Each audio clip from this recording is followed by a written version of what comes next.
Bien, buenas tardes. Yo voy a empezar con... ¿Se escucha, no? Hay tres conceptos que me parecen claves y son los siguientes. Un desastre es el resultado de acciones humanas. No se trata de un acontecimiento físico, sino de un proceso social, económico y político desencadenado por un fenómeno natural. Por las dimensiones y el grado de urbanización alcanzado, el área metropolitana es resultante de la intersección de situaciones urbanas y naturales. Los rasgos geomorfológicos originales, me refiero a la ciudad de Buenos Aires, casi han desaparecido.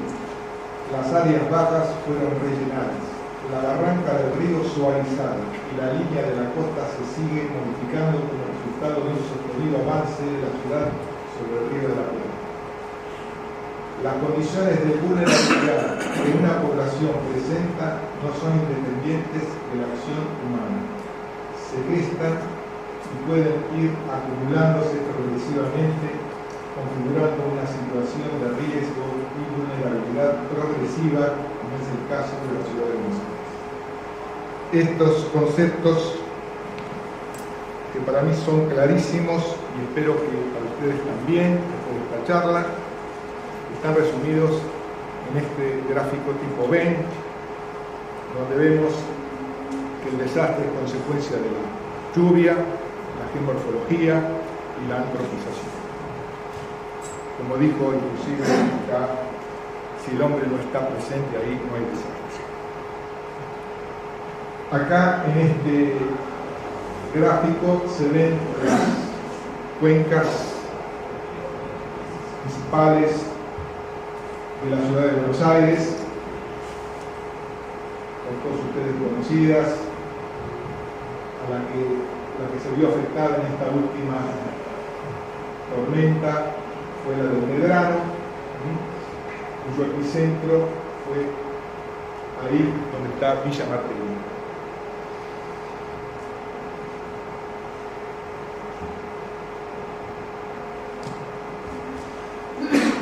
En esta otra gráfica se observa las alturas, plano de acotadas de la capital federal, su punto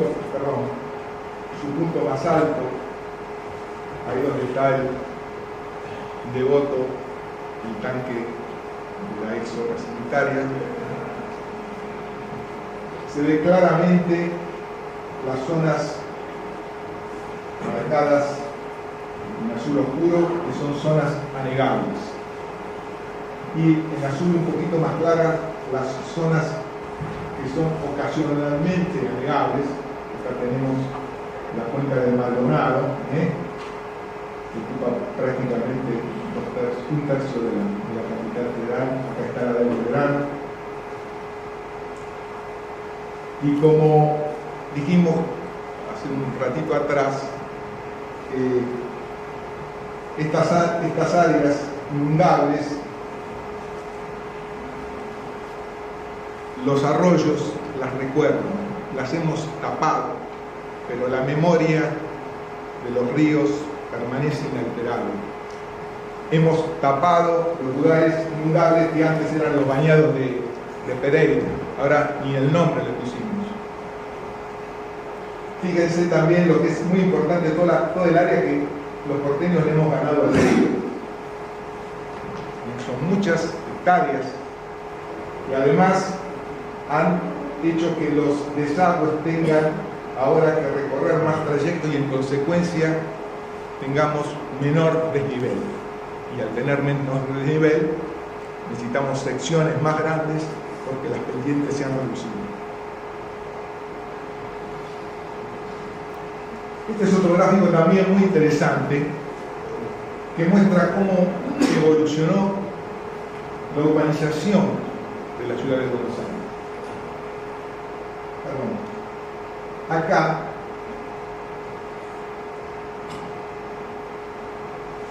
es la planta de la ciudad de Buenos Aires proyectada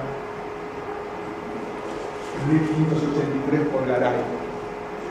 Los españoles tenían un código de construcción de ciudades que estaba dado por las leyes de Indias muy claro, no eran estúpidos, ponían las ciudades en los lugares más altos, y eso hicieron. Pero fíjense, esto es año 1583, 300 habitantes. La zona verde es 1780, 27.000 habitantes. Que la ciudad se va extendiendo hacia el oeste. ¿Por qué? Porque los arroyos que existían y que hemos entubado no se lo permitían. Buenos Aires siempre fue una zona inundable, siempre. Hay antecedentes históricos numerosísimos.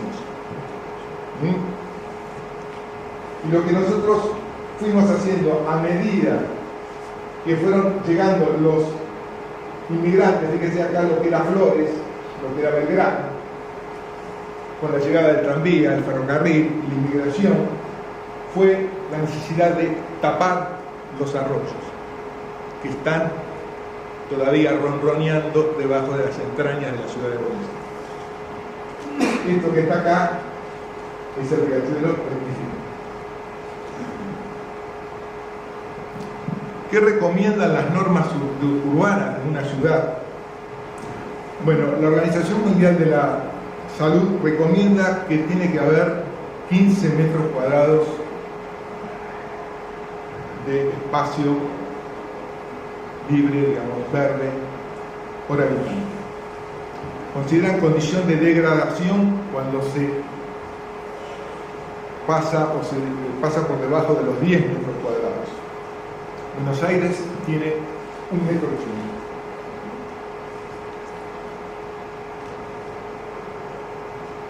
Una ciudad como Curitiba, que es un modelo de este tipo de desarrollo urbano, tiene 52, Bruselas 29, Nueva York 21, Madrid ya se pasó 14, Barcelona 5.6, pero lo tiene a Messi para compensar, y con el agregado de la reserva ecológica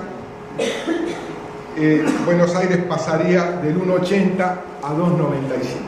Pero como ven ustedes, estamos muy lejos de lo deseable. Si hubiésemos seguido los consejos de un personaje como Thais, que fue quien ideó los bosques de Palermo, tendríamos otra ciudad hoy día.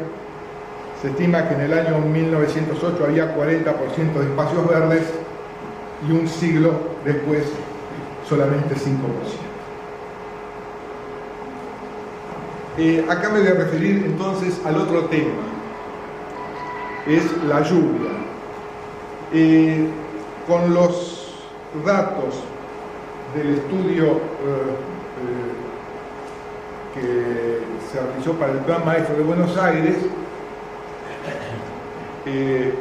con las IDF, o sea, las curvas de intensidad, duración y frecuencia integradas en función del tiempo, tenemos valores de precipitación, y las curvas, la azul es para una hora y la verde para 3 horas. El ajuste lineal en papel semilogarítmico, estos son logaritmos, el periodo de retorno es muy elevado, ¿no? Ahora, ¿para qué sirve esto?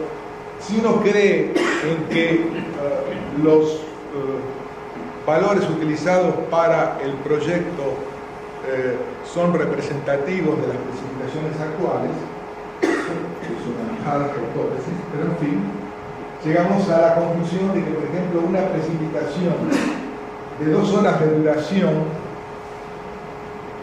cuyo epicentro fue Villa Martelli, y si acuerdo a los registros que dice el gobierno de la ciudad, llegó a 180 milímetros, fíjense que estaría del orden de los 1000 años.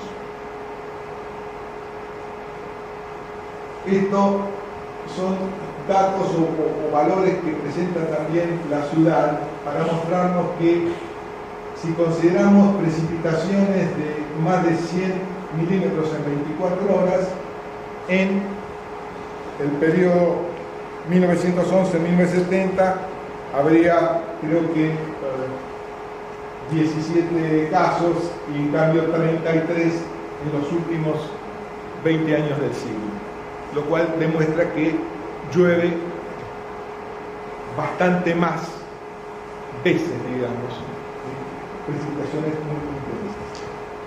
Y lo mismo el porcentaje de casos de precipitación con intensidades superiores a los 60 milímetros por hora, que son realmente muy elevadas, el 90% se habría registrado en estos 20 años de fin de siglo. ¿Todavía tengo? Bueno, antes de terminar, tengo después como postre, si la audiencia me permite, después hay un video que voy a pasar que me lo suministró el ingeniero Villaverde aquí presente, filmado de lo que pasó en Villa Valente. Muy interesante verlo. Acá lo que se hizo fue un ejercicio de laboratorio, nada más.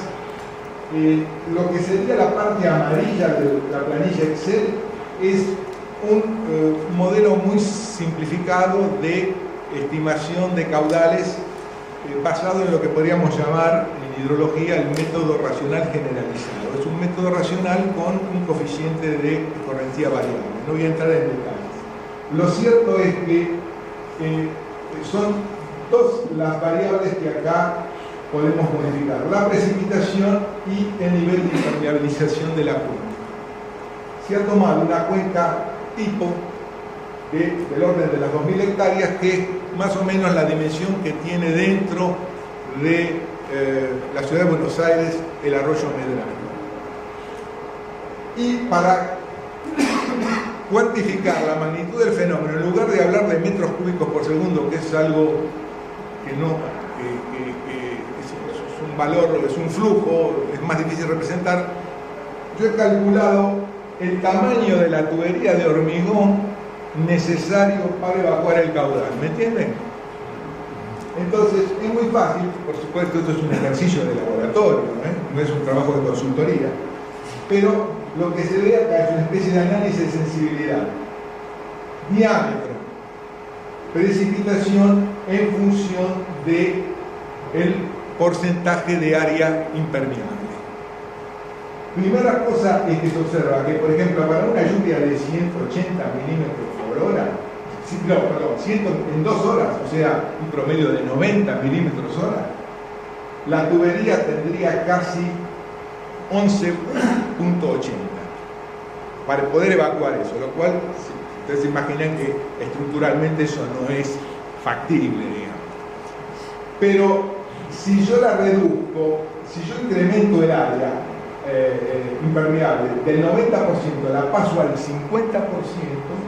estaría 1 metro menos, se necesitaría algo de 10,80. Y el otro tema que también, antes de terminar, les quiero mostrar, con los mismos números uno puede analizar acá, llegar a la siguiente conclusión en este ejemplo de laboratorio: pasar de una impermeabilización del 90% al 50% equivaldría en periodo de retorno en trabajar con una lluvia de 1.000 años a una de 5.000, con una de 10 a una de 50, con una de 5 pasar a una de 20. ¿Me explico? Es decir, que al aumentar el área permeable, yo vuelvo menos frecuente el evento del proyecto. ¿Me entienden? ¿Queda claro? Esto es un ejercicio de laboratorio, ¿no? Nada más. No sé si hay otra. Esta es una última frase para terminar. La foto es muy buena. Es ver acá la ciudad de Buenos Aires, Gran Buenos Aires, La Plata al fondo, en este video acá. Y le agregué una variación a Cantata Buenos Aires de Chico Novarro. Buenos Aires, mozzarella de asfalto y hormigón de corazón. Yo creo que Buenos Aires es una pizza a la cual le pusimos demasiada mozzarella.